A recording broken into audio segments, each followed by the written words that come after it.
गांव के एक छोटे से कोने में, जहां न पक्की सड़कें थीं, न बिजली की ठीक से सुविधा, वहीं रहता था राजू। उसका घर मिट्टी और फूस से बना था और बरसात के दिनों में दीवारें भीगकर गलने लगती थीं। राजू के पिता खेतों में मजदूरी करते थे और मां दूसरों के घरों में बर्तन मांजती थी।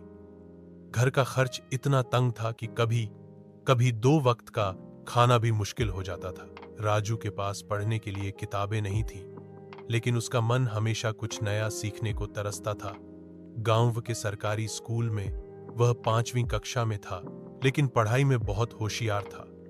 उसके मास्टर जी कहते, राजू बेटा, तेरे पास दिमाग हीरा है, बस उसे तराशने की जरूरत है।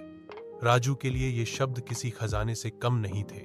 संघर्ष की शुरुआत। एक दिन उसके पिता बीमार पड़ गए और काम पर जाना बंद हो गया। घर की जिम्मेदारी और भी बढ़ गई।